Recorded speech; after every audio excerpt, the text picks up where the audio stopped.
Assalamualaikum warahmatullahi wabarakatuh. Saya Muhammad Izzam Ismail, kat Matrik 01 DEM 19F1051. Untuk pembentangan ini, saya ingin membentang tentang etika dan peradaban terhadap negara dalam konteks sistem beraja. Dan ini adalah slide pertama saya tentang sejarah sistem beraja. Sistem raja ataupun dipanggil monarki adalah sistem kepimpinan yang paling tua sekali di dunia.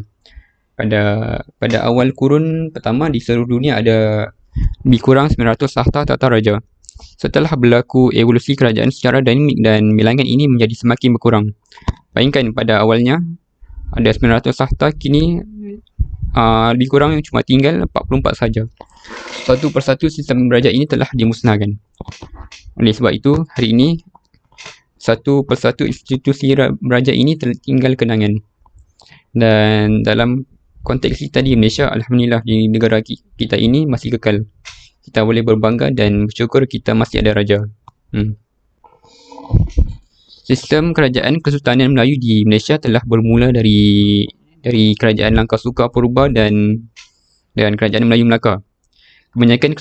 Kebanyakan kesultanan di negeri di Malaysia berakar dari kerajaan Melayu Melaka yang diasaskan oleh para Meswara pada tahun 1400 Masihi.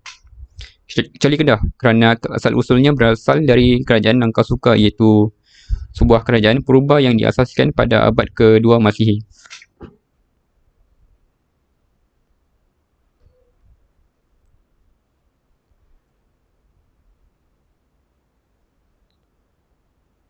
Dan slide saya yang seterusnya adalah berkenaan raja berperlembagaan yang diamalkan di negara kita. Malaysia adalah antara negara di dunia yang masih mengamalkan sistem raja berperlembagaan.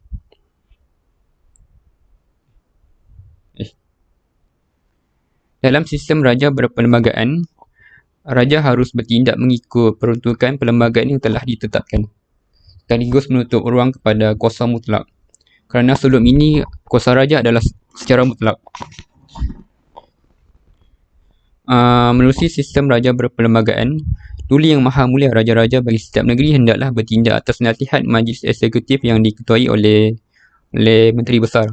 Sementara di peringkat persekutuan, yang di Pertuan Agong hendaklah bertindak atas nasihat Jemaah Menteri yang diketuai oleh Perdana Menteri dalam semua perkara, kecuali dalam beberapa perkara yang disebut sebagai kuasa budi bicara.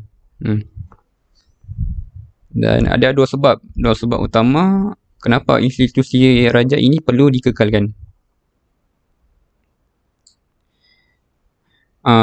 Sebab pertama ialah sebagai kesinambungan agama, budaya, adat resam dan cara hidup.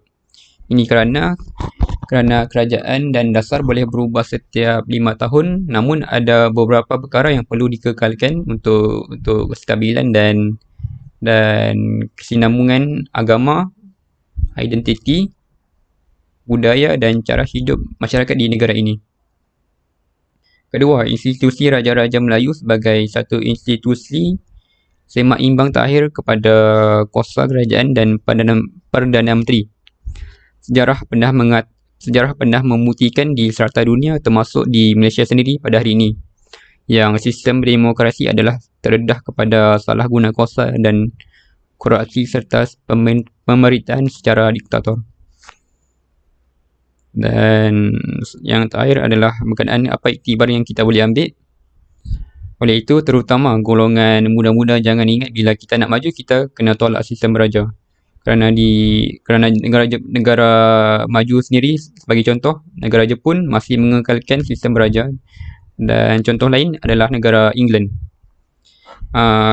Khusus bagi kita, orang Melayu, kita adalah bangsa beraja, kita perlu ada raja. Sebab itu bila Sultan Mahmud Shah berundur masa era Portugis pada tahun 24 Ogos 1511, orang Melayu tetap nak diperintah oleh raja walaupun Portugis Belanda datang. Maka muncul kerajaan Melayu Johor pada abad ke-17 dan terkenallah kata-kata Beraja ke Johor, bertali ke Siak, bertuan ke Minangkabau.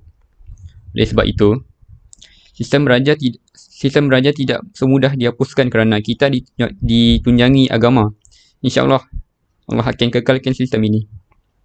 Dan di negara kita, di jiran negara kita sendiri, iaitu Thailand, ada sebuah gerakan, terutama gerakan anak-anak muda di sana yang ingin sistem raja mereka dihapuskan.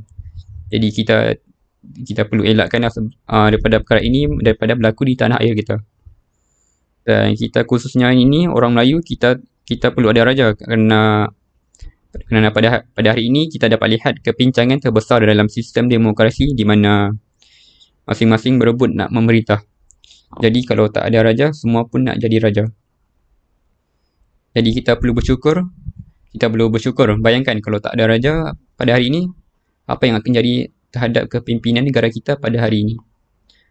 Dan setakat itu daripada saya. Sekian, terima kasih. Assalamualaikum.